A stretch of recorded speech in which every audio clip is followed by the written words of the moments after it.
Yeah, this is the last hurrah. This is the last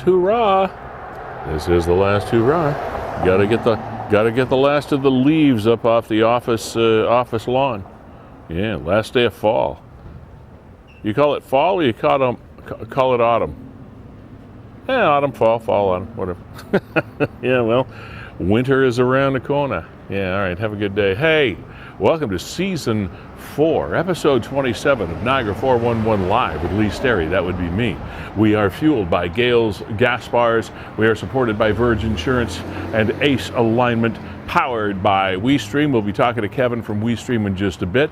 And we are housed, as per usual, on this beautiful December 20th. Well, I may not beautiful, but it's not too bad. It's a little bit cloudy, but it's not too cold for December the 20th. Fiddler's Poorhouse is where we are. And quite a number of things have been happening in Niagara over the last couple of weeks. We seem to be hearing more and more about shootings. Well, there was a shooting that happened over the last 24, 48 hours or so that really kind of gathered two communities together in this crazy story. More and more crazy stories going on all the time around Niagara. We're going to be talking to a gentleman who lives in one of the communities that was involved in this most recent shooting incident in Niagara. And it 'tis the season, of course, and we're going to be talking about some seasonal things. The truck, the Wonder Truck is back on the road, and we're going to be talking about that as well as the program goes on. So, by the way, come on in and join us. We have all kinds of specials here at Fiddler's Poorhouse for your luncheon needs, etc. Come on in and join us. We'll give you a rundown on exactly what's going on in the program in about 30 seconds. All right, come on in.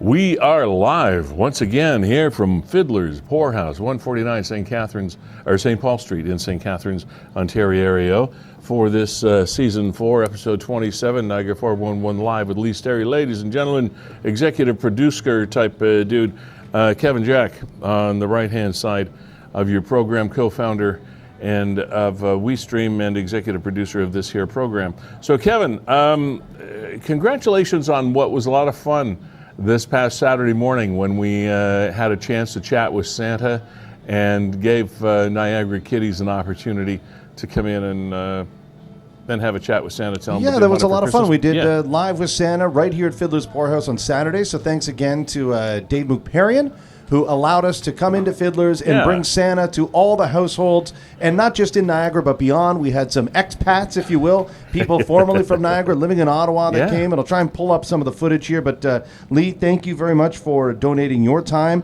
Thanks, of course, to Just Santa for donating his time, because, of course, none of this would be made possible if it wasn't for you guys. So tip of the hat to everybody that participated, and good for WeeStreem as well. And I mean, that's, I know, your business. WeeStreem is in the business of streaming events across the country for sometimes a few people, sometimes a lot of people, sometimes in little areas and sometimes in big areas. And this was all gratis. This was all volunteer work on behalf of WeeStreem, and Santa showed up.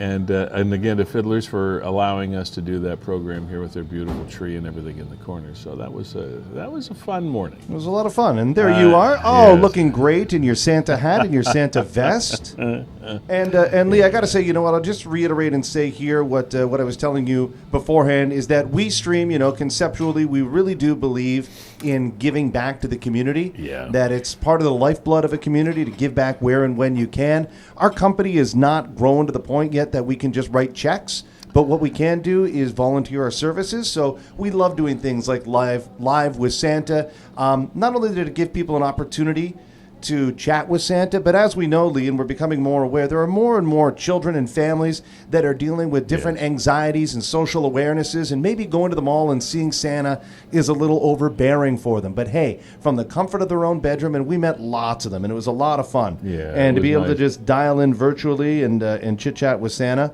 And myself, it's nice to give back. I mean, we spend our days usually, trying to make a living and support our family, etc. And most of those days we spend what some people might call navel gazing, in other words, looking inward. And this is a time of year which you are encouraged to look outward, look beyond your own boundaries and beyond your own needs, and that's why we like to do this stuff. So that's great. Look at that. That was a lot of fun, and it looks really nice too. Like visually, I thought that was really cool. Yeah, it is. And you know what? I'll give you a. You did a nice job. Well, you and Fiddlers. I claim no, other than putting on the hat and the vest and getting myself dressed, etc., I claim no responsibility for how good it looks. Yeah, here was, oh gosh, can I? Oh, sorry, Lee. There you go. There's some behind the scenes stuff. Yeah, that's kind of what we looked like if you take the set from a behind the curtains kind of view. That's what we looked like off the air. Yeah, there we were, set up all there in Fiddlers. Yeah. Right in the back corner with Santa, the TV, Lee, myself, and a bunch of equipment. It's amazing what a television set looks like when it's actually on the air as opposed to what it looks like when you're looking at it behind the scenes, because it's just a whole different sack of hammers when that happens. Anyway, great job, Kev. Thank you, Santa, for being here. I know this is a very, very busy time of year for Santa, so we really appreciate it when he takes time to spend his time with us. Now, Kevin, there was a story that I have to say caused us a few giggles along the way. We did this story quite some time ago. There was a fellow, I was going to call him a gentleman. I don't know if he's a gentleman. It might be giving him too much of a big head. But, well, speaking of heads, this was a gentleman that he disappeared, believe it or not.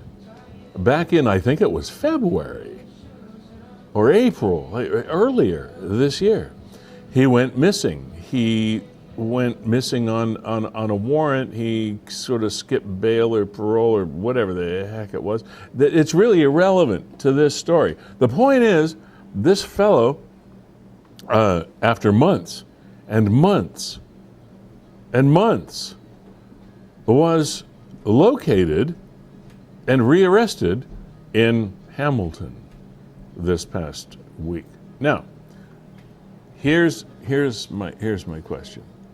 Not wanting to show prejudice or bigotry or whatever, but I guess you could qualify it as that. But if you do, so that's whatever. If someone had gone missing, if you were looking as a police force or police forces or a community group or anybody, for that matter, if you were anybody looking for somebody that looked like that, would it take you months to locate them? I'm sorry, but that's where we're going with this story. I really don't care what the guy did.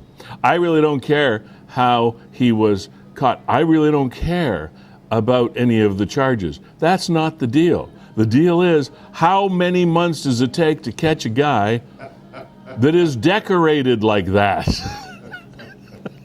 I mean, really? This is me, folks, and I'm in hiding. Okay. Now, you're never going to mistake him for somebody else. No, mistaken identity? I don't think so. Was this the man? But why? Pretty sure that was him. Now, I got to tell you, I have to give him credit for this. If he was in actual fact in hiding, and it did take 6 or 7 or 8 months, however, I don't know, February to December is what, 11? I don't know. You add up the months, you do the math, almost a year.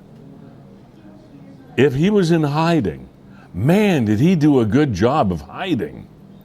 Because it's hard to hide when you have this decoration, for the lack of a better description, on your face. So, I don't know. It's like, I'm sorry. It just makes me want to guffaw. Somewhere, Mr. Stamatakos and Mrs. Stamatakos are going, I don't know what happened to poor Michael. Yeah, what? It just, he just kind of fell off the rails. I know. They blow up so fast. I thought when he got his first tattoo on his ankle that was going to be it. Yeah. I don't get tattoos. Well, I mean, I get some, but the I guess almost addiction that is something, and I suppose we shouldn't laugh about this because there are all kinds of people that have all kinds of addictions and predilections and afflictions and whatever shuns you want to talk about. But and obviously this fellow has some sort of intrinsic need to decorate his face, and probably the rest of them as well. I don't know about that part, but there's something going on here, and I really do. I wish this young man some sort of peace as his life progresses. Lee, I used to tell a joke all about tattoos, and the old going way back in the day, you'd get a prison tattoo. Oh yeah, and the go joke to the always joint, get a tattoo. Yeah, you go to a joint and you get a tattoo. It's like the reason you're in a joint is because you're identifiable. And once you're in, you make the wise decision to make yourself even more identifiable. Yeah. I mean, like I said, nobody's mistaking Michael Stamatakos for somebody else. That guy is... and chances are selling insurance is not in his immediate future. Oh, gosh. I'm sorry, man, but you did this to yourself, and I wish we knew why. Yeah, coming up on the show today, Lee, I'm hoping that Dan is going to hop in our Zoom room here in just a couple of minutes. We lined it up yesterday. Yeah. To talk about, well, you talked about it off the top of the show. The shooting, yeah. That took place Monday night, early Tuesday morning. It would have been about 2 o'clock in the morning that an 18-year-old man, I hesitate to call an 18-year-old a man, but I guess by definition, an 18-year-old is an adult, is a man. An 18-year-old man was shot outside his residence in an area of St. Catharines, on Catherine Street, across from St. Catharines Collegiate, downtown. Okay, you got the location? All right, now, so apparently the 19-year-old man that was, at this point in time, allegedly the person who shot the 18-year-old lives on Louth Street in St. Catharines. So in one community, we have the situation of one young man shooting another young man, and they were known to each other as we understand it. Until more information comes our way, they knew each other. All right, which is, I guess, for the rest of us a good thing, because that means you don't have somebody wandering around the region just randomly shooting people. So there was, I don't know if there's ever a good reason to shoot somebody, but there was a reason apparently between these two. Now, so the 19-year-old goes home. Now he's over in his place of residence in Louth Street, over Pelham area, and now that neighborhood is all a Twitter because we got cops all over the place knocking on doors and trying to find this dude. And so we've got two communities that are pretty much beside themselves for this one incident. And Dan is a fellow that, now Dan lives on the Louth Street area, right? Dan lives Catherine Street. Oh, on Catherine Street side. Okay. He was right there. So he was right there in the area. Yeah, where the shooting took place. You mentioned that this fellow was one of the people, or the person that called 911. Yeah, that Dan called 911, and you know what? I'm just going to step away here and give Dan a call. Make sure that we're going to connect and get him on the program. Okay. Coming up later on the show, I know you want to talk about the Welland condo collapse. Yes. Yeah. That's back in the news, and then we've got a couple more guests. Yeah. Yeah. Do you remember the story? Again, this goes back February-ish of 2023. of this year, February-ish. Too many syllables in there to get my tongue around, of this year, that there was a condominium complex, a very high-end condominium complex being built kind of along the canal area off Prince Charles Drive in Welland. And you remember that out of nowhere comes a collapse and then another one. So there were large portions of this condominium complex that collapsed. Well, it was just announced this past week that permits have been issued that will allow for the continuation of the demolition / reconstruction of the condominiums. And we wanted to touch base on that. There it is. Kevin just threw it. You know what, Lee? I'm having a hard time getting in contact with Dan, so let's just do this whole story right now. Oh, well, okay. I know it's something you want to get to. Yeah, we'll do this because there are still questions. EverTrust is the organization of the developers that have been granted permits to revisit this program, this project. The team at EverTrust Developments have officially received a permit to complete remedial work of the partially demolished area of Upper Vista Welland. That was the name of the project, at 350 Prince Charles Drive from the City of Welland Planning and Building Division. And this is their Politico-type release. With an unwavering commitment to the Upper Vista Welland project, the community in the Niagara region, EverTrust acknowledges the receipt of a full rebuild construction permit to complete Upper Vista Welland. It was an achievement made in unprecedented timelines due to the exhaustive work and, scroll up a little bit, and commitment of many professionals and regulatory bodies dedicated to resolving issues with an optimal reconstruction strategy. The work to complete the permitting included the specialized expertise of renowned engineers CEP Forensics engaged by EverTrust, in addition to the City of Welland's own structural engineering team, Kalos Engineering, Inc., who both conducted a comprehensive review of the entire structure. The EverTrust Developments excited to announce to the public that the official building permit from the City of Welland was received on December the 13th, just a few days ago. That puts a 3-phase action plan into high gear, which includes deconstruction, replacement, and final construction of Upper Vista Welland.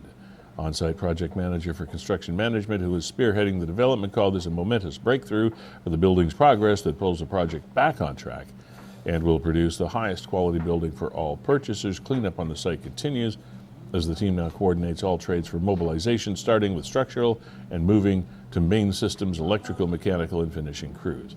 The building of the luxury condos in Welland was well underway when partial structural damage incidents in February 2023 temporarily shut down the site for safety and investigative purposes. The landmark construction permit is a fundamental step towards completion of the luxury boutique condominium, with occupancy anticipated by spring of 2025. With a significant indicator of progress, EverTrust Development looks forward to continuing their legacy of developing quality lifestyle living and becoming a valued part of the community with Upper Vista Welland. Okay, so good that we're moving forward. Good that permits have been issued, and we're not going to have, it would appear, a white elephant of massive destruction sitting there. What the myriad questions, though, Kevin, revolve around is the same organizations that approved permits and did inspections and cleared construction to move forward and etc. are the same people that were involved before. So ostensibly we had these inspections done, or should have had inspections done and permits issued based on inspections, etc., when this project was first proposed and first granted permits to go forward. But it doesn't seem, am I missing something? Am I missing the fact that there was some third-party investigators? What am I missing here? Is this the same people that did it the first time? And it was sort of given thumbs up the first time. I hope that they figured out what it was, but nowhere in any of the release or any of the media that we have seen released about this states what caused the collapse. We know, or we assume, or we hear that there were investigations done, and of course one would hope so, before further permits of further destruction and construction were issued, but we do not know. We haven't seen these. Now, what you're seeing now, of course, is the video from February, earlier this year. We still don't know what caused that. But apparently the at the risk of repeating myself, like sort of some redundancy kills. I get that, but still, we don't know what happened the first time. Now we're going back for another kick at the can, and we don't know what happened the first time, so we can prevent it from happening the second time. Somebody knows. I hope. So do we go just based on faith and trust that, oh, well, we investigated it properly this time, and we got to figure it out now? Do we? Do we have it figured out now? Nobody's telling us what we have figured out. I mean, Kevin, am I being disingenuous here? Like, I don't want to be too negatory here on this thing, but I still don't understand why it collapsed the first time and why we got the same people and we're going forward for a second time and we don't know why it collapsed the first time. Yeah, I think that's a fair position to be in. I don't understand. Yeah, I think what it boils down to for a lot of people is, would you move there? And I think everybody, to a person, is still no. And I don't know what's the people happened. that have paid money to move there. I know, and are already now delayed by a year and a half from moving in. So. I don't have that kind of money. If I had purchased something to move in there, I don't have the kind of money to wait another, 2025 maybe that it would be done, but we don't know. And how do we feel about this? I don't know. It just seems that there should have been more disclosure. There should have been a bit more transparency involved in the process up until the time that these permits to proceed were issued by the city and whatever governmental bodies are involved in this, whatever inspectors are involved, et cetera, et cetera. It seemed that there should have been more transparency. Here's what we did. Here's what we investigated. Here's what happened. Here's what we know happened. Here's what we're going to make sure we keep track of so that it doesn't happen again after we issue the permits. And here's how we're going to monitor the progress of it until its successful completion. These are normal steps. These are normal things that businesses go through. I did a lot of business planning over my time, and like you say to your bosses, okay, you're going to have to give me, $1 million or $2 million or whatever, because this is a project you want me to manage, and here's what you want. Here's what we're going to do. Here are the steps that we're going to go through. Here's how we're going to monitor it, and here's how we're going to make sure that we deliver on what we promised and that it is a successful completion and safe for all parties involved when it's done. That's called project management, but we haven't seen that transparency. It's not there. Or if it is there, it's not so the public can see it, and the public is going to be supporting this thing. They're the ones that are going to be, we are the ones that are going to be buying units in this condominium development, and I'm sure it's going to be absolutely spectacular. I have every expectation that it's going to be a great spot to invest in and live. But we don't know how another collapse is not going to be prevented. We don't know why it happened. We don't know anything except that permits have been issued. That's really, at the end of the day, what we know. And I have a feeling that we have a right to know more. It's just this is the transparency for all politicians and bureaucrats. This is the transparency that the public wants. yeah, okay, we got the police budget, we got the water budget, and we got the this budget, and we got the that budget. But when it comes to something like this, where the public is really on the spot for being the ones that are investing here and that are at risk if something goes wrong, that's the stuff we want to know about. Hire another couple of cops? Okay. Gonna ramp up our water purification? Okay. Deal with wastewater stuff? Well, whatever, that's okay. Get that. But this building collapse stuff, that's what we really want to know about. I'm done now, I think, Kevin. Yeah, Lee, let's move on to, and I am looking to get in touch with Dan. I think we are going to connect. We got a couple of things on the roads, and we want to talk about the speed cameras and the red light cameras that Niagara Region have installed, and a lot of people are kind of abusing. But I want to give people some time to talk about this, because we can get to this one after. But have you seen these things on the road? Because I did a little bit of investigative work. Yes, we call them the dangling bumper balls. Yeah, have you ever seen these? I have not, but apparently a lot of people have. And Kevin, you drew our attention to this over this past week with a post that you put up, and I found out what they are and your what they're all about. Your question is, what are these? I've seen too many of them on too many cars to not think like, okay, the first time you're like, well, all right, maybe they were going to a wedding, or maybe they forgot to take it off. But you see it 5, 6, 7, 8 times, and you start to scratch your head and go, okay, there's something to this. So it doesn't look like a wedding thing, but it has to have some sort of significance, and you found out. I found out, so we'll get to that. Okay. Get to that in a little bit. All right. Now, we have speed cameras, and have been... And red light cameras. Yeah, red light cameras as well. Now, I am really familiar with this technology, and it never bothered me because I lived in other cities across the country that had this, and I never gave it a second thought. Red light cameras and speed cameras all over the place. But apparently here in Niagara, these are things that we have difficulty dealing with. This week, our staff are putting up red light cameras, this from the region, of course, as you can see there, to prepare for the installation and testing of the cameras throughout December and January. What do you need to test? I mean, really? Come on. We expect the cameras will be ready to enforce red light running offenses by the end of January. And I hope so, because I see more people running red lights, Kevin,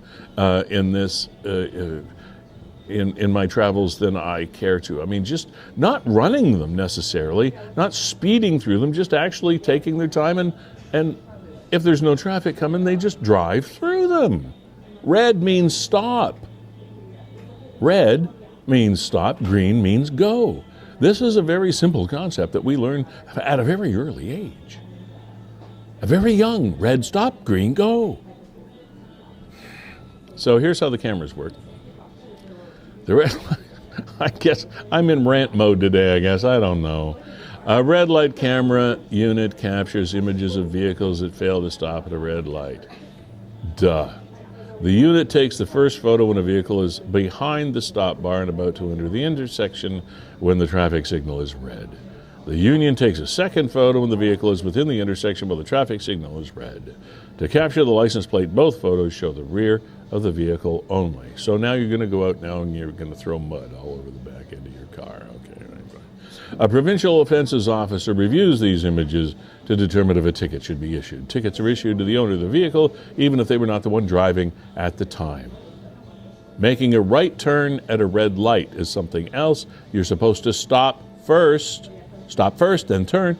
Making a left turn at an intersection when the light turns red. These are things that they're also going to be looking for. See what they say there. Boy, have we seen a few of those. Drivers already in the intersection when the light turns red, for example, when waiting to turn, are making a legal turn and should not be issued a ticket. Well, no. However, if you are the vehicle behind that vehicle and you're not yet in the intersection, you're not supposed to just go around behind him. How many times do you see that? Stop, you knucklehead. You're not supposed to go. Which vehicles are photographed? The cameras only photograph vehicles that enter an intersection after the traffic signal has turned red. Vehicles that enter the intersection on a green or amber traffic signal will not be photographed. So there you go. That's okay. It's an interesting point. And doesn't that make perfect sense? So I always thought it was the other end. I thought you had to clear the intersection before it was red. But I guess if you're already partly in the intersection, even on an amber, you're okay. You just can't enter. You can't begin to enter. You cannot enter the intersection. In other words, cross the white line that is there. That's the barrier. That's the demarcation spot for entering the intersection. Not the crosswalk.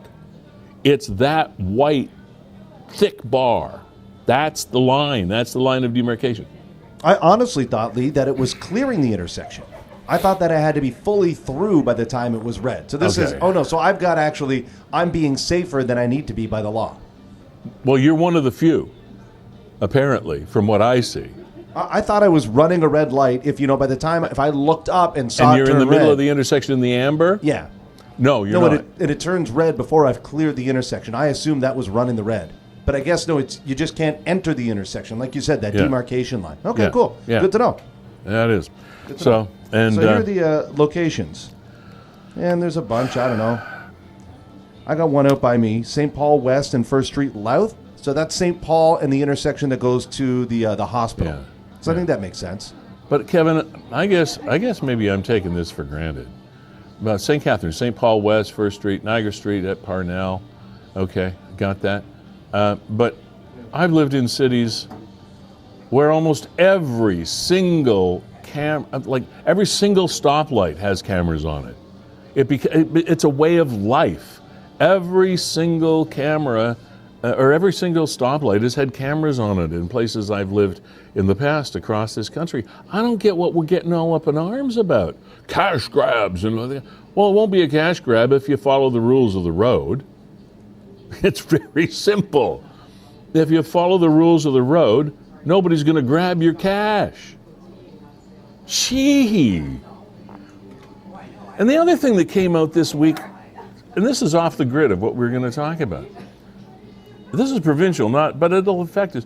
The Ford government came out and said by 2025, you might be able to buy beer and wine coolers and hoo-ha like that in corner stores and gas stations and all the rest of it.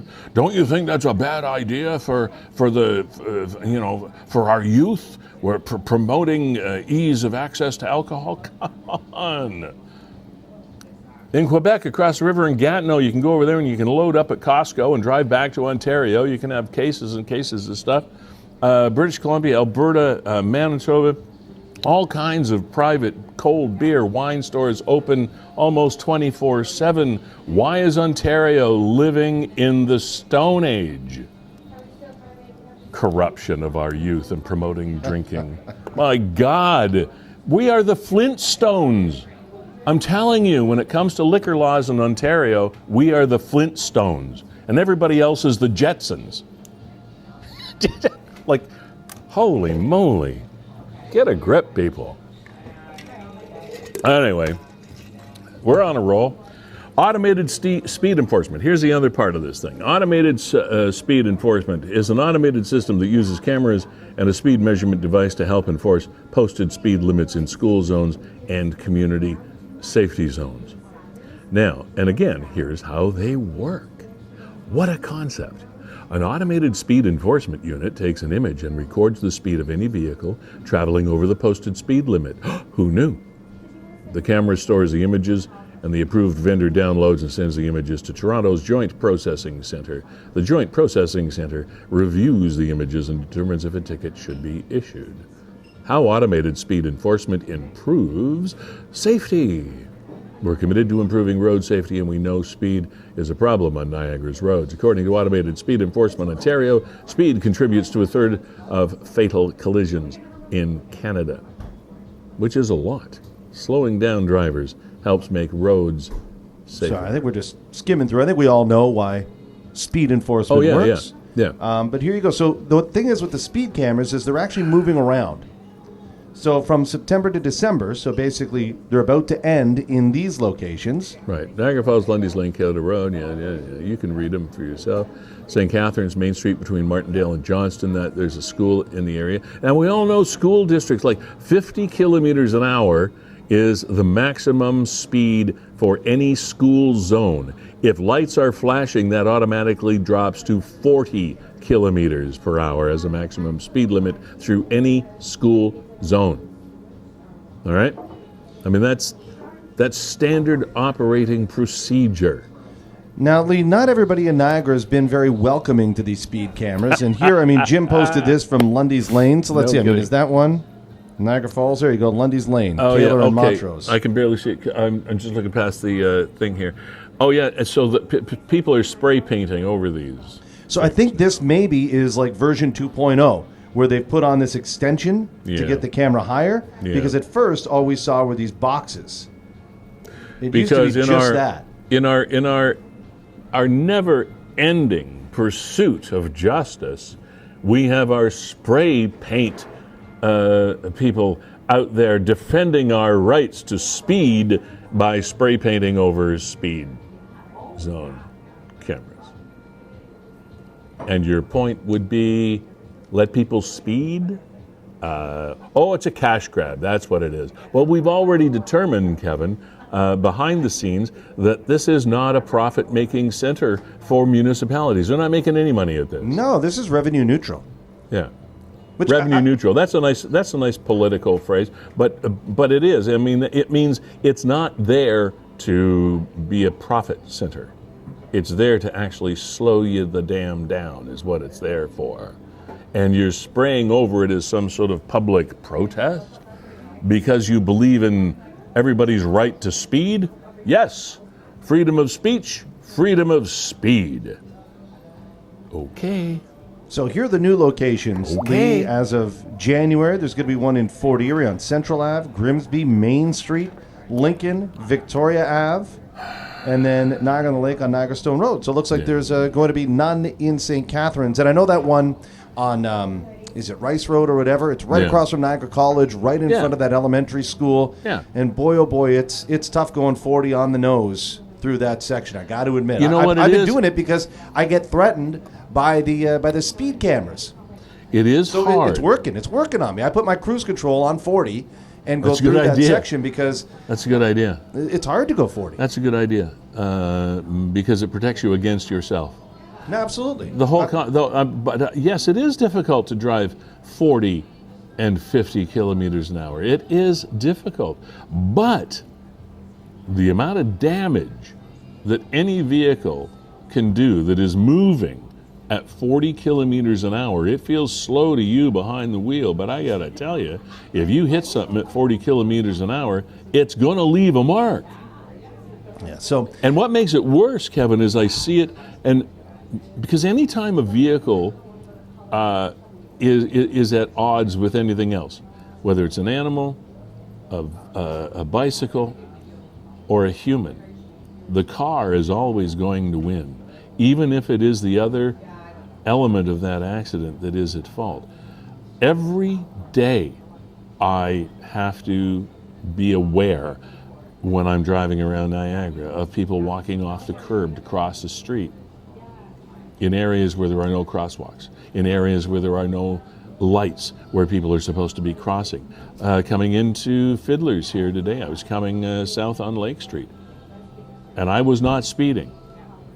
I don't think I was. If I was, it was maybe a couple kilometers.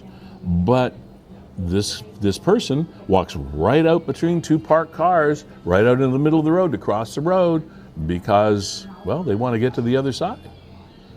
Why does a chicken cross the road? But anyway, and I could have hit him very easily.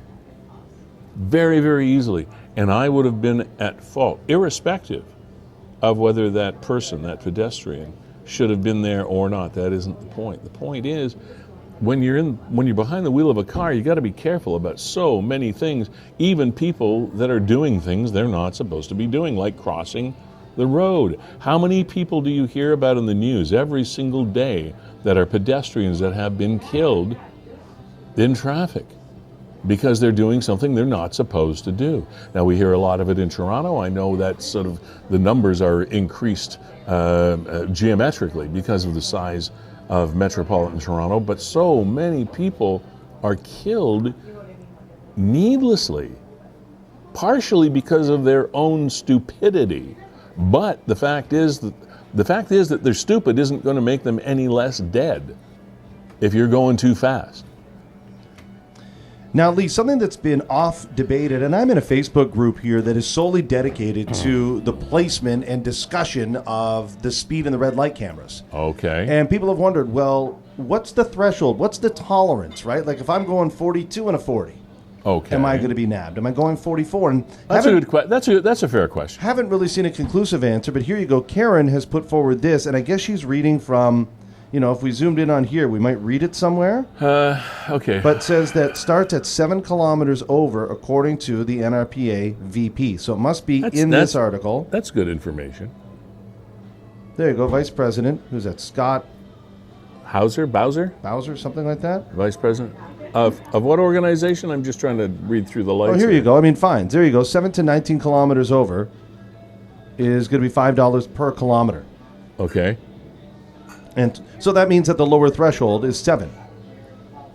Right. It's interesting, though, that they're actually charging by kilometer over. I guess all fines are, but it's actually by the exact kilometer. But that's actually good information.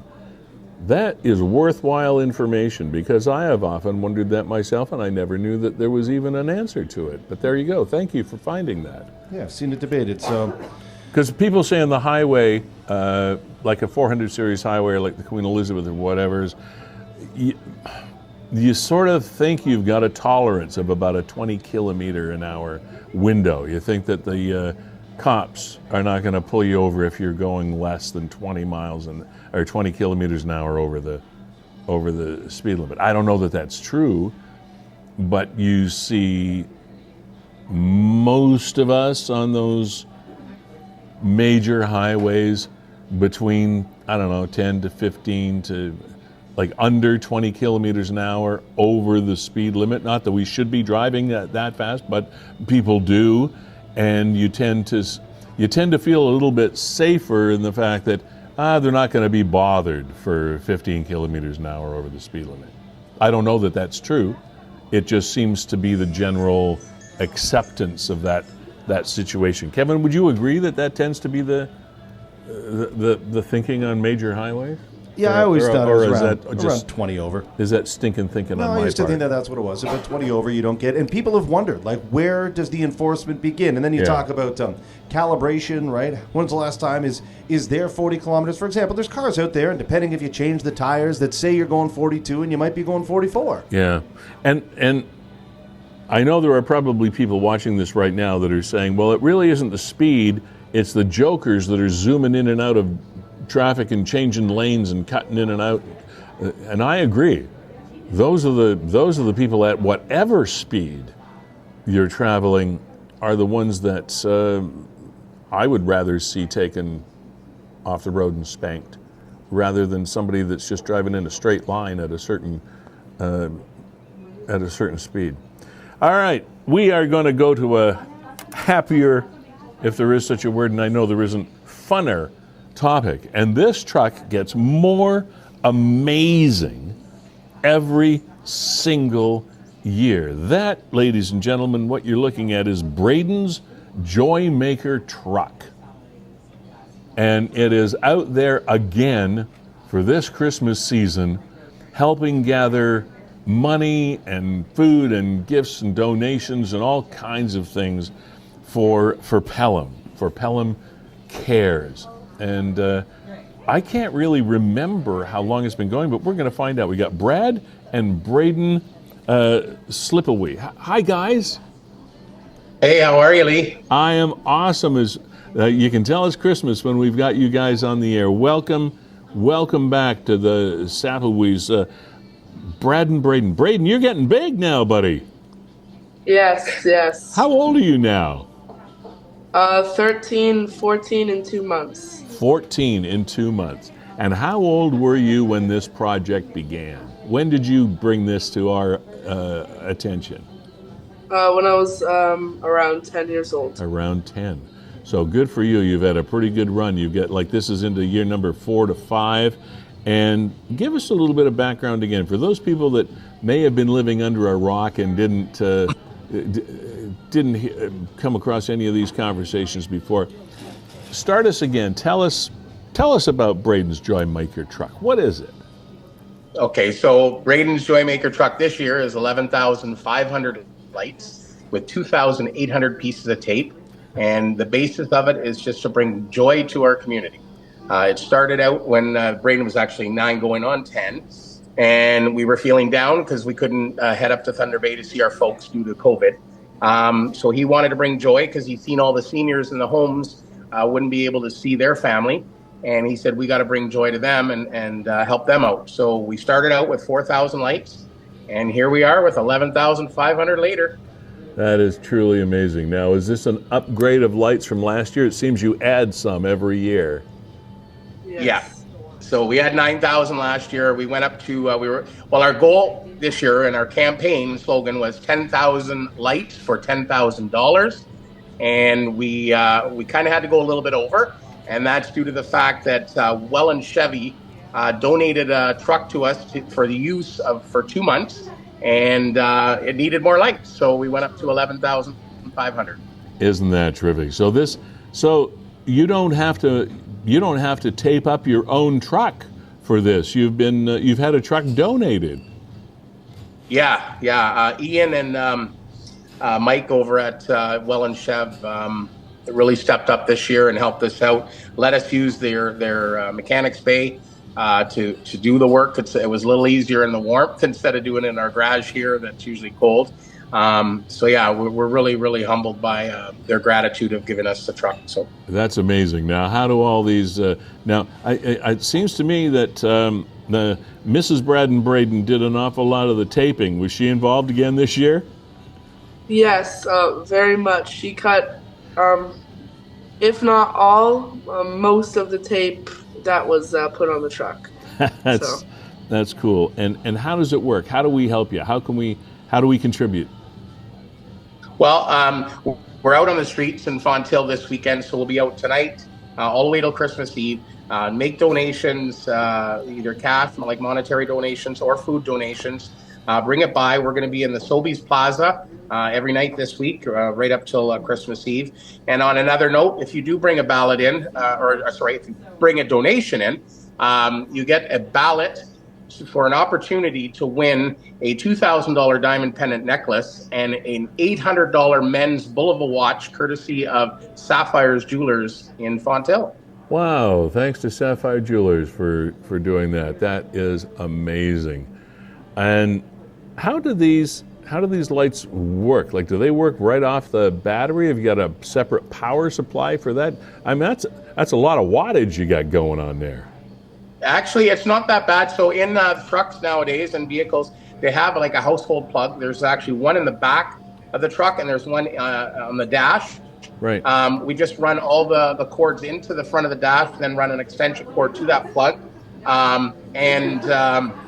It's only running 235 watts. So wow. We could run double the amount of lights because it can handle up to 400. Well, I can't wait to see what happens happens next year. We're certainly not going to miss you coming. And you said it was going to be 10,000 for 10,000. How are you doing with your fundraising efforts so far?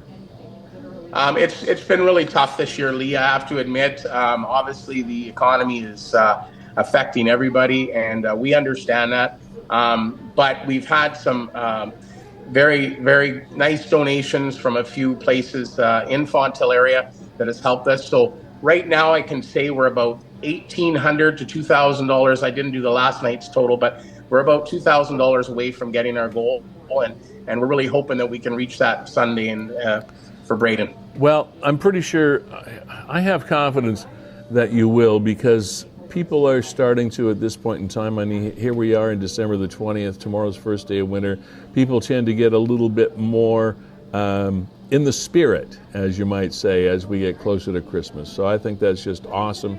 Good luck making that last dash toward 10,000. And Brayden, you must feel pretty good about this initiative that you started all those years ago. Yeah, it feels really good. So. Yeah, so and he actually, last year after our campaign, we were honored with winning Pelham Citizens of the Year, me and Brayden, for all the work that we do in the community. So people are noticing and giving back, and that's all that matters. Congratulations to all of you that are involved, Brayden, and again, Brad, thanks for being here and helping out your boy with this stuff. And and Mom, can't forget Mom. No, I was going to get to Mom, but you got there first, and that's awesome. So thank you guys. Good luck. Have a great Christmas, and we'll talk to you later. All right.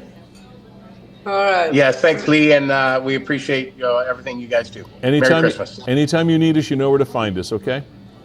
Thank you. Thank you. All right. Oh, you're welcome. Great folks. Great folks. And 10,000. Okay, so here was a story that we started right off the top with. An 18-year-old man arrested following a St. Catharines shooting. Uniformed officers from Niagara Regional Police Service responded to a home in St. Catharines, Catherine Street, by the way, not too far from St. Catharines Collegiate. Then they attended a residential home. A 19-year-old male victim was located there with gunshot wounds.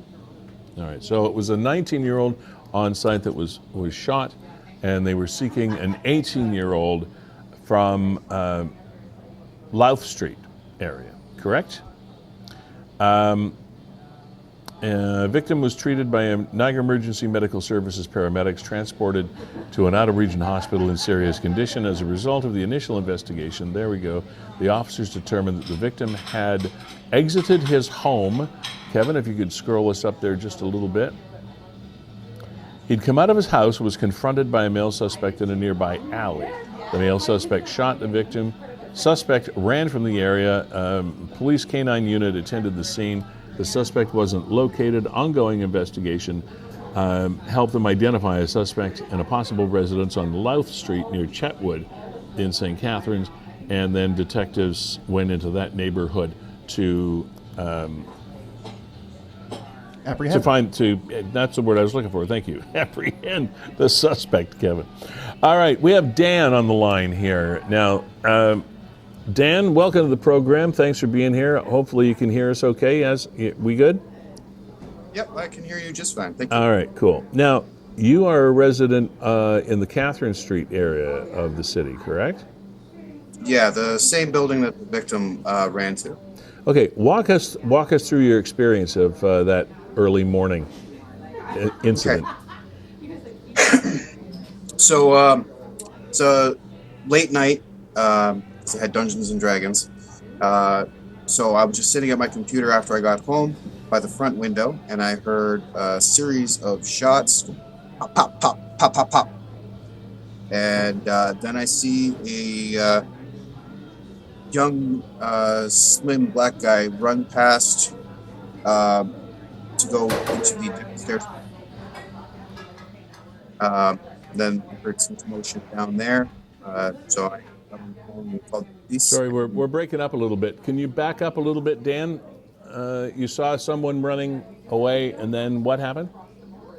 Yeah, I saw him running away from where I heard the shots coming from. Okay.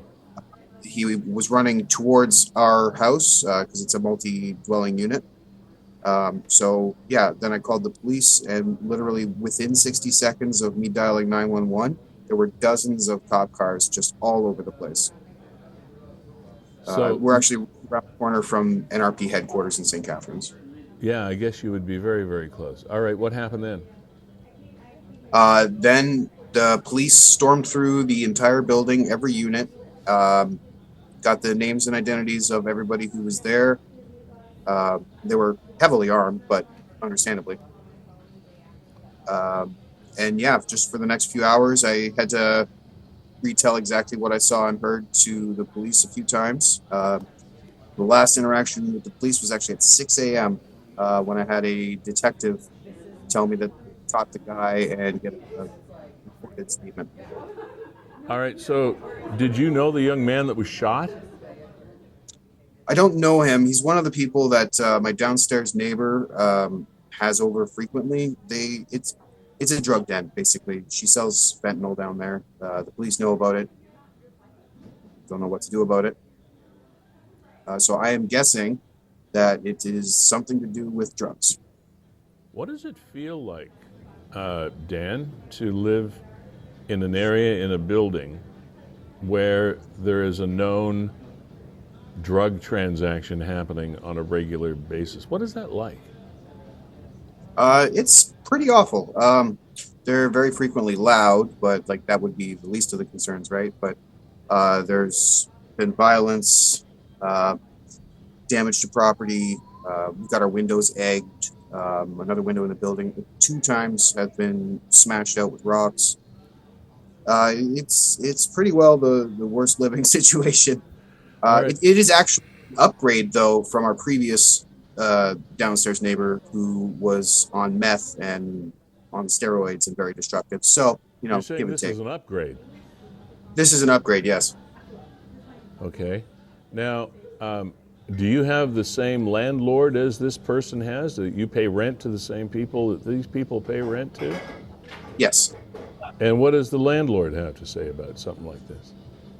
He keeps saying he's been trying to get rid of her. I'll believe it when I see it. He didn't do anything with the last guy until he made a firearm threat to us. And at that point, the police got rid of him. Okay.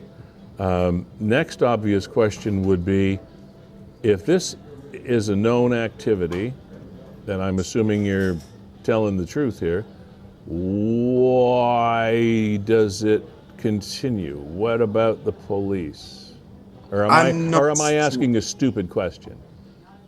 I'm not sure why the police haven't really done anything effective about it. They did go through and arrest her a couple of months ago, the first time we had the police storm through our house.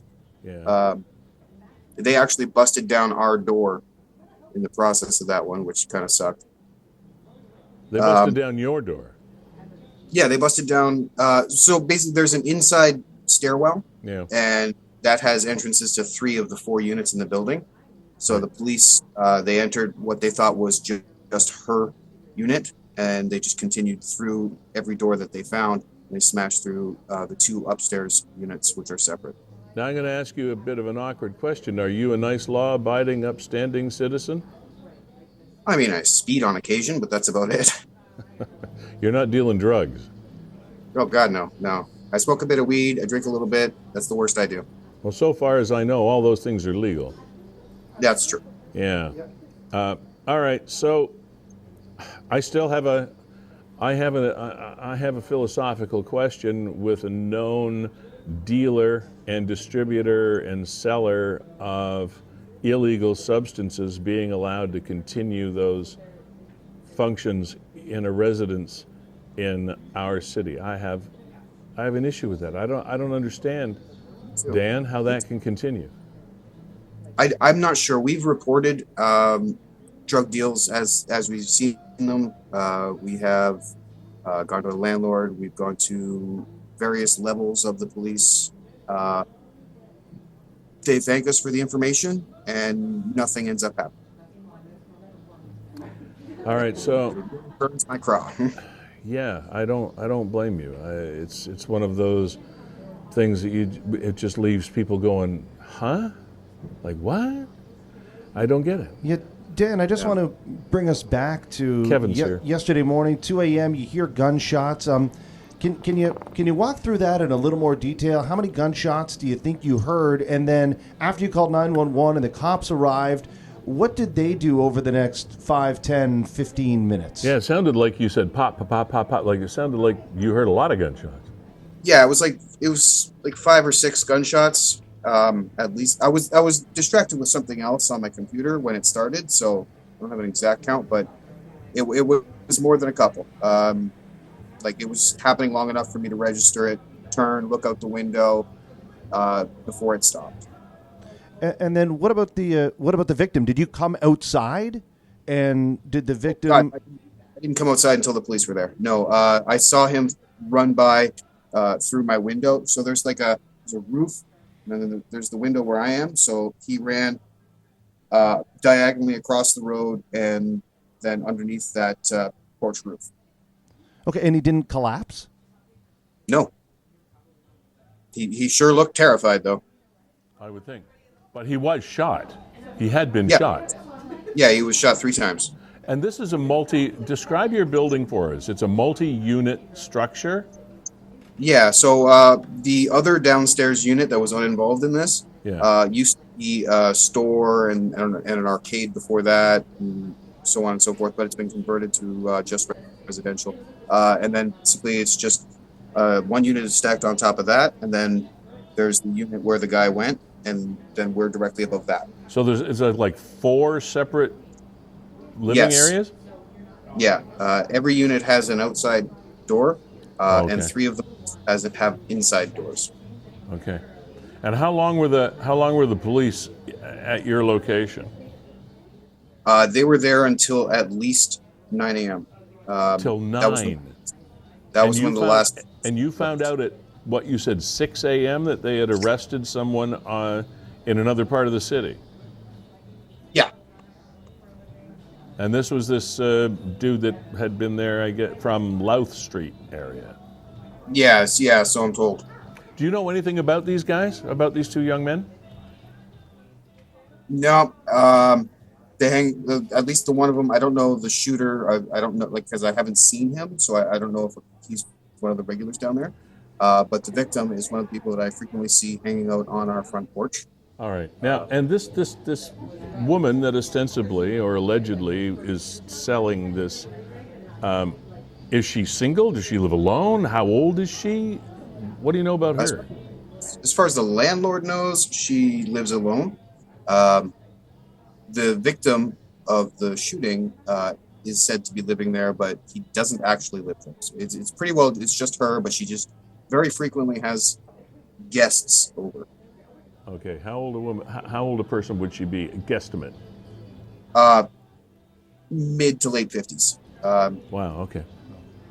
I want to hop in here, Lee, and just talk about where I think the conversation's going is just housing in general. I mean, Dan, you're a family man. You have kids that live here, and this is, I'm assuming, all the commotion woke them up yesterday morning as well.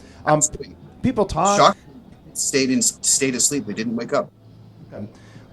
That is a little surprising. People talk about housing issues and affordability. Obviously, you and your partner have had conversations about living somewhere else. What are your barriers? Because, I mean, you had to sit here yesterday and today going, we got to get out of here. But for everybody, that's not just possible. So what is it like for you in trying to rehome yourself and your family? Yeah. Yeah, everything is so expensive. Our credit isn't super great. So it's very difficult to find a place that is big enough because we've got 3 kids, one of whom is a gigantic teenager. And there's the 2 of us. We've got a couple dogs. We live in a shoebox because it's all we can afford.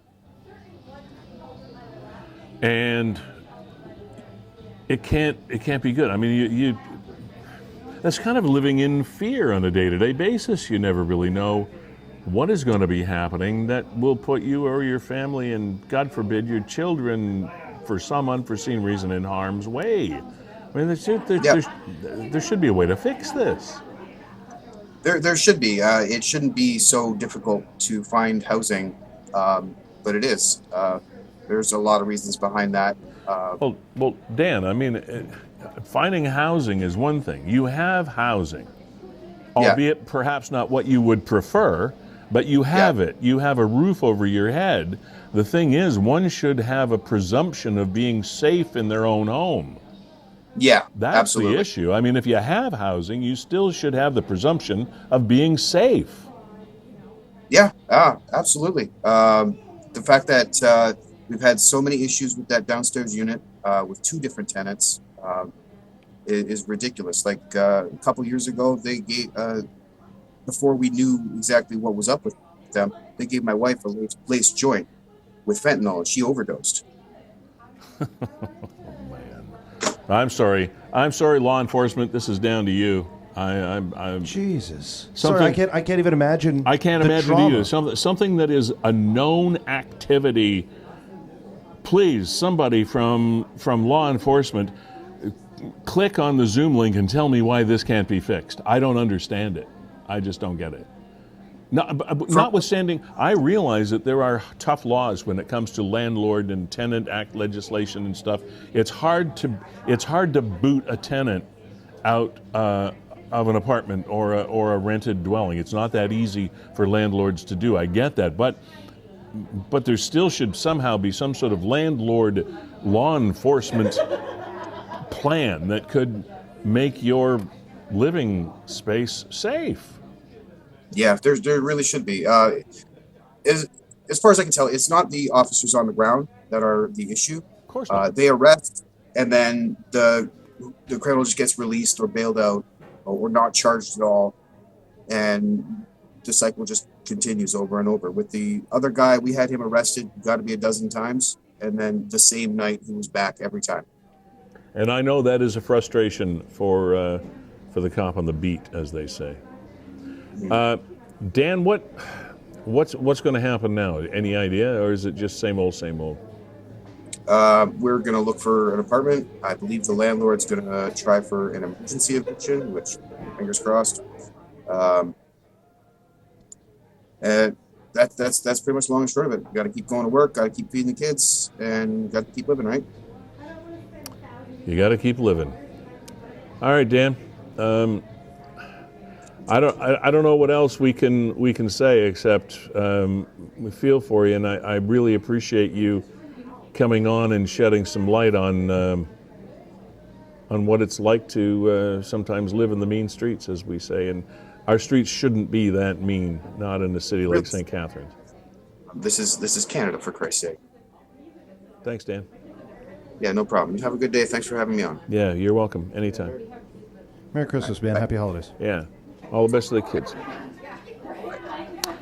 Well, Kevin, that's got to give you a nice warm, fuzzy feeling in your belly. Not. You said this is Canada. This is St. Catharines. This guy's going to work every day just to put food on the table for his 3 kids and the dogs. He's doing what he can to make ends meet. He lives on a street right across from a high school, and kid gets shot up on his front lawn. 2 a.m. yesterday morning. And then there's also the Louth Street over in Western Hill, that community that was kind of rocked because it was 4 a.m. that the cops roll in there pointing all their bright lights onto that resident, and I think they coerced him out. So that would have been the megaphones, right, and the loud talking. So you got all these people on Louth waking up. And they never send one police cruiser when 40 will do, so there had to be quite a number of vehicles and quite a high police presence in that neighborhood, which shakes up that neighborhood as well. And all down to somebody that's pushing drugs, be they prescription drugs or whatnot. They're illegal to sell the way they're being sold in that location, if that's what it all boils down to. And I say if, that's what it would appear that it's all going to boil down to. And it doesn't seem that, as Dan says, it's a cycle, it's cyclical, and it doesn't seem like that there is a solution to halting the cycle. And that really is the depressing part of this for me, and you, I'm sure, as well, is the fact that, okay, it exists, it happens. We know we're not living in a fantasy world. We're not living in a Christmas movie. We get it. We understand that shit happens out there, but there should be a way, if you know what's going on, to stop it. There should be a way to stop it and keep it stopped, at least in that location. The issue as a whole, we're not in the Nancy Reagan era, just say no to drugs. I mean, we know the kind of society we live in, but if you know what's going on in that spot, by that person, in that neighborhood, make it stop. There should be a way. Absolutely. My heart goes out to Dan and his entire family. And you know that there are other people living on that street in that community that are also affected, and boy, oh boy. But there are other streets in other communities that are going through the same thing. That's just one example. And we go through our lives, those of us that are doing okay, we go through our lives with these rose-colored glasses on, pretending that this stuff doesn't touch us. Well, that's why I wanted to get Dan's, But it does touch us. Dan's point of view on the housing crisis, because we hear housing crisis, and all of us with our rose-colored glasses are sitting there reading that in the comforts of our homes going, what's the issue? Yeah. Right? And then you talk to somebody like Dan and you go, okay, what's your experience? And here he is trying to do the best for his family and just can't get a leg up.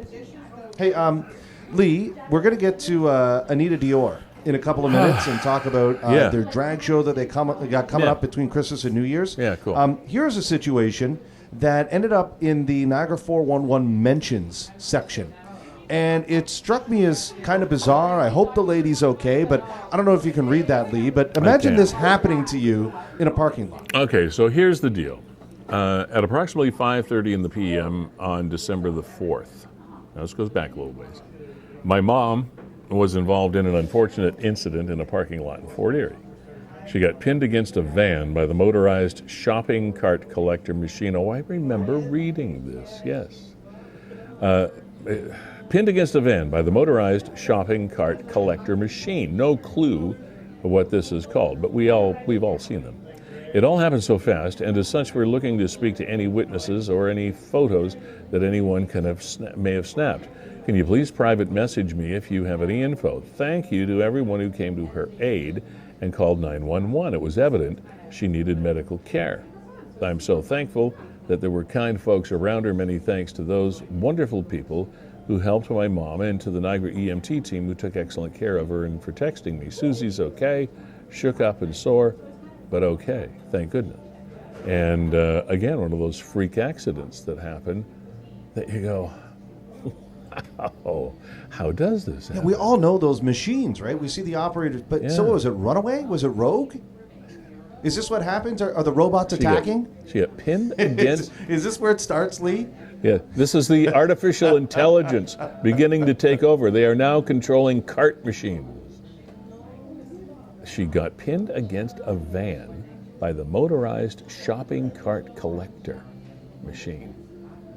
And again, that's okay. You described it well because that's what it is. But is there not a human element to that cart collecting machine? I feel sorry for this Not if woman. the machine already killed its handler. It's got to be. Well, yeah.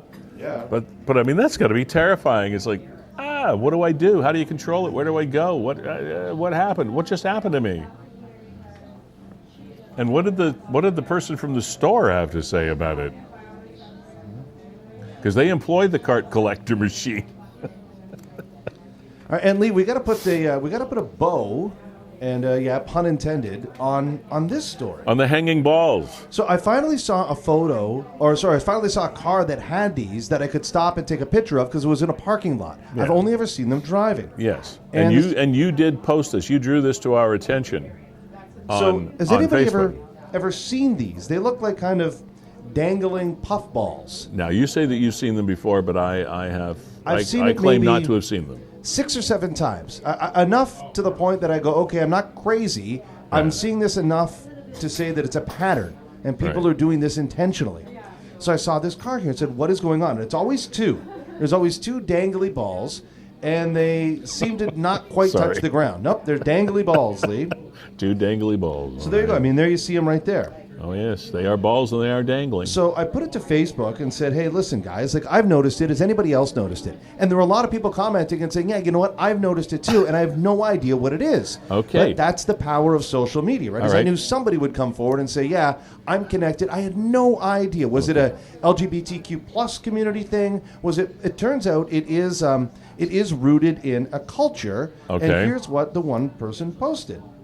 Okay, I cannot read that. These are tassels. They are tassels. Okay, so they're not dangly balls. They are tassels. All right, I'll read what it says here, because I'm blind. Traditionally seen decorating colorful trucks in northern India and Rajasthan. Yeah. These black tassel pom-poms hang from truck mirrors and are believed to protect drivers from the evil eye and ward off, I guess, bad luck while on the road. Okay. I want them for my home. I want them for my home, on doorknobs, etc. Okay, so this is part of the Indian culture. Indian of the Mediterranean area, like India Indians, and they're to ward off evil spirits and bad karma. And I'm hoping, like a lot of things, Lee, you know, you don't notice something and then all of a sudden they're everywhere. Yeah. Well, yeah, now I'm going to see them everywhere. I haven't noticed them until you drew my attention to them, and now they're going to be on every car I ever see. But why are they dangling off the front end? Shouldn't they be like on the mirrors or something? I mean, that's what that description said, but obviously you can hang them anywhere, and it seems to be consistent that they're dangling off the front of the car. So they are pom-pom tassels is what they are. And they are and they don't mean harm. They are to ward off evil spirits and keep you safe on the road. Okay. So thank you, Kevin, for bringing the hanging ball theory to our attention. Dangling balls. Dangling balls. Dangling balls, Lee. Everybody should have a couple. Okay. We have got someone joining us right now. Inita Dior is going to be joining us in the program. There's a Club Rouge Drag Show coming up on December the 29th.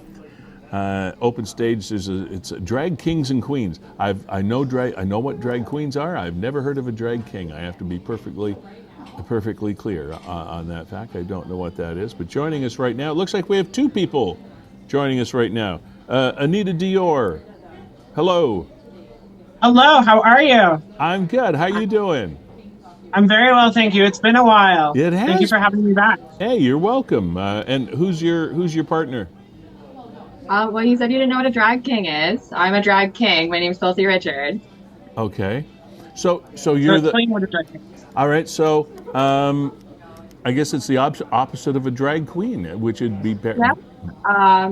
Exactly the opposite of a drag queen. I use the same kind of skill set in terms of like choosing a song to lip sync, coming up with a choreography, makeup, hair, outfit. But instead of presenting that feminine illusion kind of thing, I'm presenting a masculine one. Yes. Okay. So, Inita, if you guys could squeeze in together a little bit more so that there we go. So we've got you fully in the frame. Tell us about this event that's coming up. So the event we have coming up, I have been launched at Club Rouge, which is in the basement of Mint's Club in Niagara Falls. Right. I believe the address is 5951 Main Street. So it's in the basement of Mint's. I have been there for a year, so since 2022, I want to say January was one of our first shows. Okay. We've been successfully there producing. I've independently been producing my cabaret, which I call Inita Cabaret, so INITA Cabaret. And we are a local event coordinating group that is kind of for misfits, anyone in between that wants to join drag, the performing arts aspect. We are a cabaret, so I'm a burlesque dancer. Richard is a comedian. And together we kind of have formed a very inclusive troupe that is welcoming to kings, queens, anything in between. We are very much supporting of all ages. Like our oldest cast member is 74 years old. They're a very talented individual. We absolutely love them. But that is the point of this live, is to highlight the fact that we are welcoming everyone from all walks of life to our cabaret to join us on a monthly basis. We will be announcing our dates, but the first one is December 29th, and I believe the second one is January 16th. 19th. Is it 19th or 16th? Double check. I believe it is 19th or 16th. Yeah, because yes, and then we also would like to announce that so it is the 19th of January. Yeah, okay. So the 19th of January, anyone can walk on in, sign up that night, and you get to perform on our stage. It's kind of like a Toronto. Oh, it's like an open mic type. Kind of like an open very mic much so, but it's for the youth, not the youth, 19 plus, but for the younger generations that don't want to have to drive to Toronto, kind of like we have to. We're the little middle generation that has to go to Toronto to perform. So we've kind of decided we're going to bring that lifestyle here, the open mic aspect. So comedians, burlesque dancers, drag kings and queens, and feel free to message either one of us on our social media platforms. We can help you get going. And again, it's INITA, Inita Dior, and this is Filthy Richard. And we also have another show that we're now launching in Welland.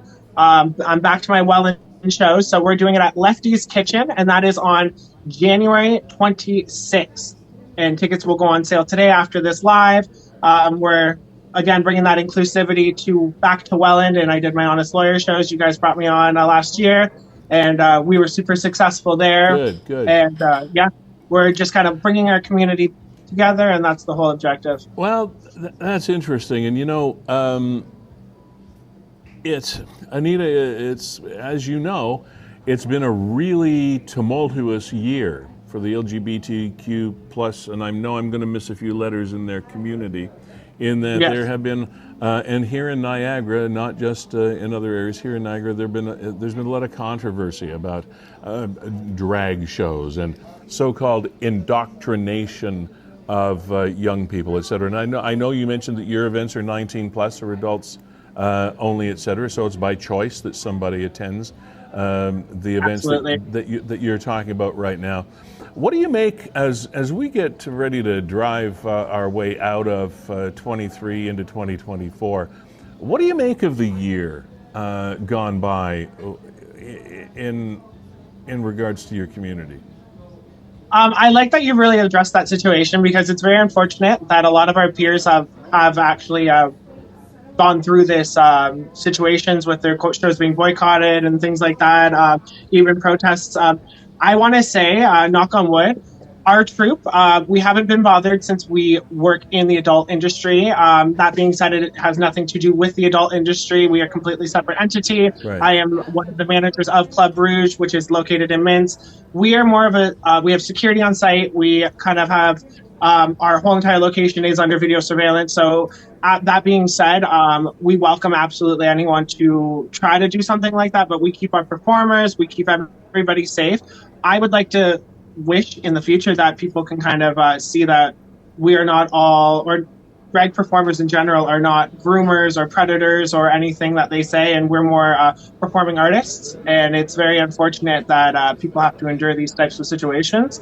But again, we're opening ourselves up to all walks of life. Safety is our number one concern. So I mentioned we have security on site, video surveillance.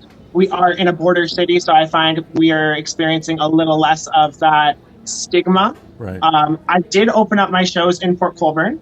I had zero intolerance towards that. Like, no one gave us any grief. It was, if anything, our shows were absolutely sold out, and that was at Canal Side Restaurant. They were huge supporters of us. We had about 4 or 5 shows there, and then I jumped back over to my Welland venue. We had no issues there either. So I want to say, knock on wood, it's just highlighting that we aren't gearing ourselves to the youth. Like you said, people have the choice to come to our shows, right. And people that do choose to come to our shows end up becoming performers, such as Richard. Richard was a student at Brock University, joined one of our shows. I poached him. And it was my second time ever performing drag, and she asked me to be in a Rouge show. Okay. And so I'm their drag mother. So they're Filthy Richard Dior, I'm Inita Dior, and we're a huge family of performers, and we kind of watch out for each other. And again, safety is key. We want to make sure and ensure that our staff, performers, patrons, everyone is safe and included. Well, yeah. I thank you both for being here. I wish you good luck with your events.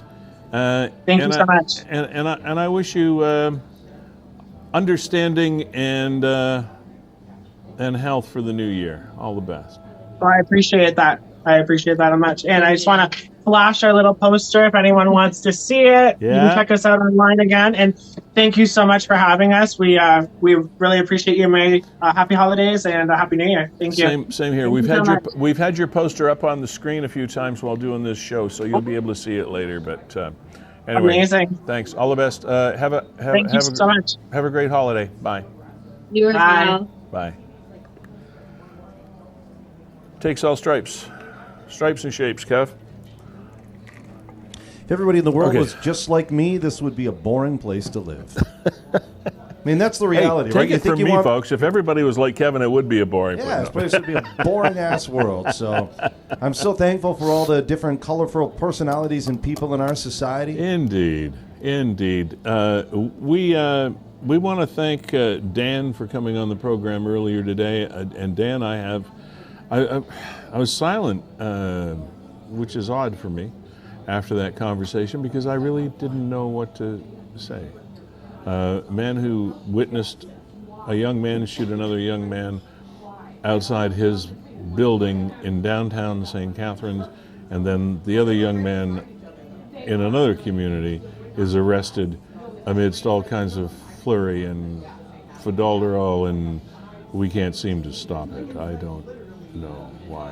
And I reach out to anybody in the law enforcement community to reach out to us even behind the scenes and tell us, or come forward and have somebody, have an official spokesman, I don't care, but I want to talk to somebody from law enforcement in Niagara about why we can't stop things that we know are going on. Can I be that naive after 50 years in the media business? Can I be that naive to believe that we cannot stop these things? So, how can I be that naive? So, Lee, just to look at it from a different angle, and sometimes, and I know we always give, and rightly so, the NRP benefit of the doubt, right? And sometimes I usually do. There's things happening behind the scenes that we don't know. And for example, right, let's look at a couple of different issues. This week, we had that turf war fire under the Division Street Bridge in Welland. We didn't get to that. And that was homeless people on homeless people. Okay, yeah. And now the region is setting up a homeless encampment just across from where the Jack Gaycliff Arena used to be. Yeah, just down the street. And that should be up and running early 2024 is what I understand. Mm-hmm. Now let's combine some of these things. Did you know, Lee, that you cannot displace a homeless person from their encampment without having somewhere to bring them? Yes, I did think know about that. So when you have all these homeless encampments and people are saying, on come public on, cops, property, why don't you just go in here and break it up? Move them out. The reality is, the law says you have to have somewhere to move them to. And now we have, in this bridge thing that you're talking about, we've got two separate homeless contingents at war with one another for a piece of public property, tax dollars supported property, and a fire ensues under the bridge. It's like, what? So, Lee, tying a bunch of this stuff together, while the encampments, or not the encampment, the shelter that's being installed by the Niagara region is going to help them consolidate resources and be more efficient in their delivery of services to those people that are unsheltered. Is it also a mechanism now to proactively disassemble and get rid of these encampments, because there is a temporary shelter in place? Therefore, 24/7, they actually say, yes, we do have a home in place ready for this. I'm just wondering, you look at mechanisms in place. Well, I see where your logic is taking us. We couldn't displace them before because there was no place else to take them. But if we create a place to take them, can we now be justified in displacing them from where they are? Exactly. Right. Okay. So I get your I get your logical stream. And I'm wondering. Nobody said that. I'm just wondering and circling and connecting some dots. Yeah. Well, we may be circling down the drain is where we may be circling. But I get. One would hope that gives us a bit of a fail-safe or a bit of a loophole to wiggle through. I'm wondering. Maybe so.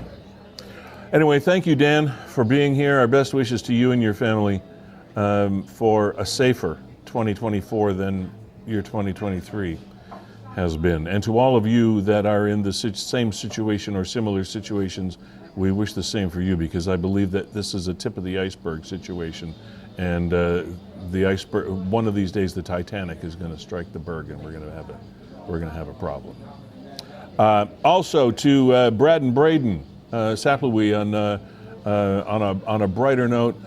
Way to go with the Joymaker truck. It looks fabulous. And to the Chevrolet dealer in Welland and to Sapphire Jewelers that are helping to inspire people to deliver goods and money and donations to support Pelham Cares. Thank you very much for being a part of the program as well. Inita Dior and Richard, thanks for being here to talk about your events and give us another view of another aspect of our society that are trying to have some fun and entertain and make a living and bring joy to people in their way. So we thank you for that. Coming up is Revive the Rose. It's a band based in, if you were going to say where would Revive the Rose be from, Welland, the Rose City? I guess so. Revive the Rose is going to be here to play us off the stage with a song and a video called Think Too Much. So they're going to be coming up. Kevin Jack, I wish you and your family all the best, Alex and Ayla and your lovely wife. I wish you all the best for. It's been an interesting year for us all here for WeeStreem. Yeah, and to you and Linda and your family as well. It's been a ride, that is for sure. And we'll see you on our next program on January the 3rd. Yeah. So Kevin and Leanne and Ayla and Alex and all the Jacks and to your partner Brandon and Nathan and the family. It's going to be another year. I don't know. I am glad to see the end of 23 and 24 is going to be better. I don't know. We can't say that, but I hope it is. We enjoyed our Christmas show, and thanks for all the people that were a part of Live with Santa here that joined us on Saturday to Fiddler's Poorhouse.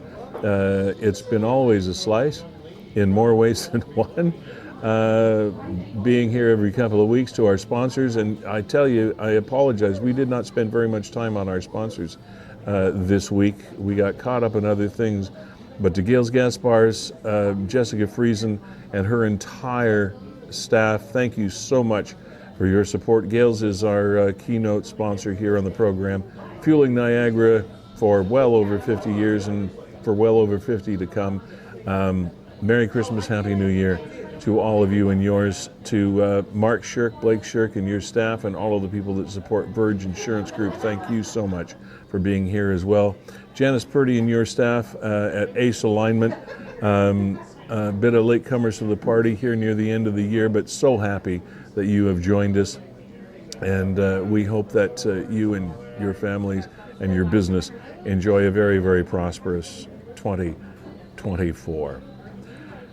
And to Nick, and one of the hardest working guys in infotainment, I'll tell you, to Nick at Niagara 411, we thank you as always for your partnership and collaboration. To all of you people, did I say use? To all of you people that support and contribute to Niagara 411 and also to Niagara 411 Live. We thank you very much for hanging by us. To Nick's mom, we wish you a very prosperous new year and a happy Christmas. And to my family, we wish you all the best, and thanks for putting up with me for yet one more trip around the sun. Kevin, we're going to say so long. We're going to bring on Revive the Rose with Think Too Much. Everybody, Merry Christmas.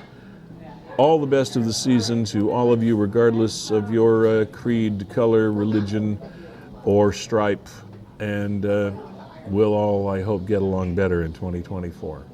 Have a good one.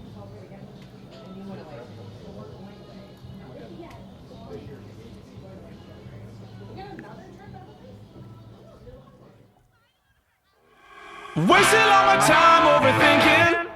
I know I get in trouble for believing. I'm losing all my sleep from never blinking. 'Cause I think too much.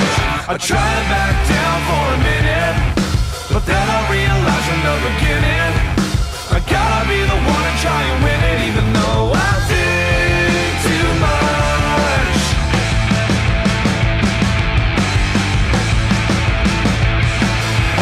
I'm trying to live in life without people hating. Opinions don't matter, but they're suffocating. The way they try to bring me down is all the way, yeah. I know I'm really far from a 5-star rating, but I'm the one doing all of this creating. The way they try to knock me down is motivating. Wasting all my time overthinking. I know I get in trouble for believing. I'm losing all my sleep, I'm never blinking. 'Cause I think too much. I try and back down.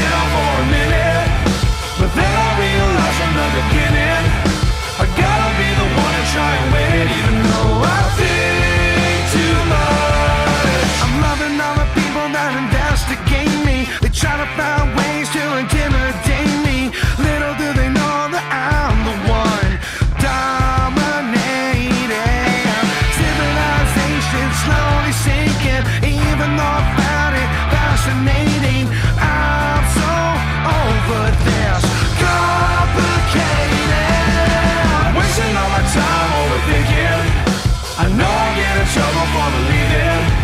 I'm losing all my sleep for never blinking, 'cause I think too much. I try and back down for a minute, but then I realize from the beginning I gotta be the one to try and win it, even though I think too much.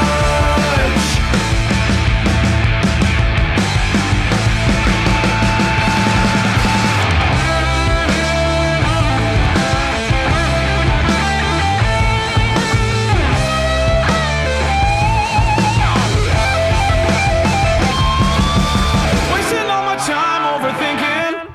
I know I get in trouble for believing. I'm losing all my sleep and never blinking, 'cause I think too much. I try and back down for a minute, but then I